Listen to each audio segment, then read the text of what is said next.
Good morning, ma'am. I am here to answer the 5 questions that I picked.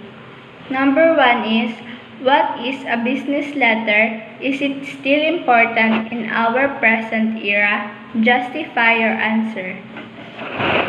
My answer is, business letter is a letter written to a person or to a company with a professional. It is used when the writer want like to be a formal. It includes your contact information like your number, your address, and so on. Business letter are sometimes jokingly called snail mail in contrast to email, which is faster.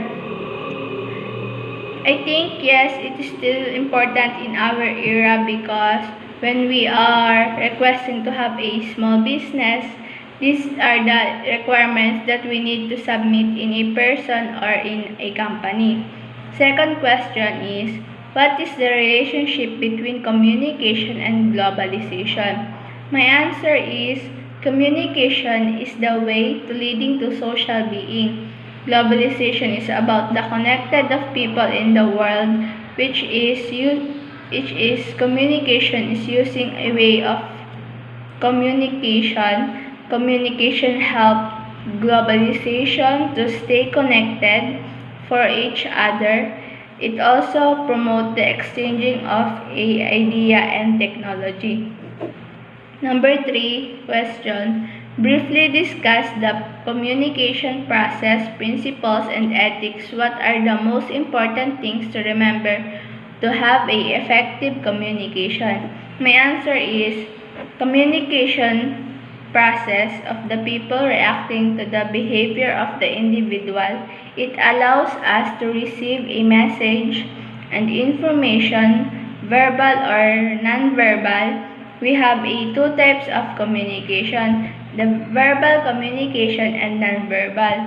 In verbal communication, we have a intrapersonal communication, interpersonal communication, public communication, and mass communication. And in verbal communication, we have a silence, body language, facial expression, paralanguage, touch, space and distance, clothes and personal appearance, and symbols.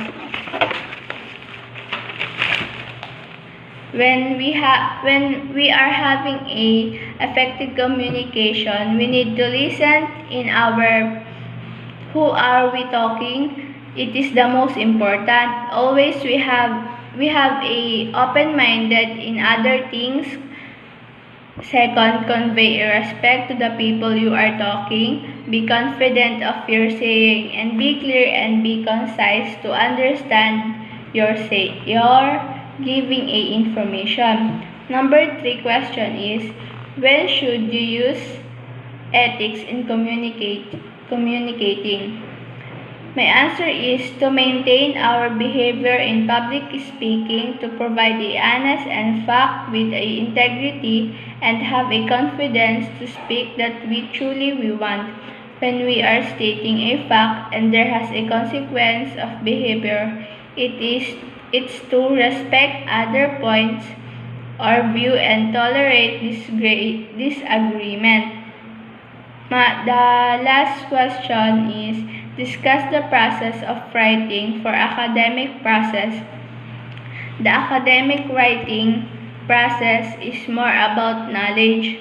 We need to research a topic to convey information about we are writing and understand it so that we can easily get a some thought. And second, we need to have a plan to get all the information when we find while we are searching about a academic purposes.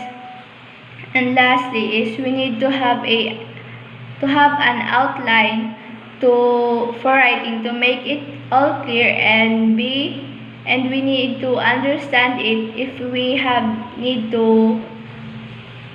need to add an information or when there has a wrong that we need. And that's all. Thank you.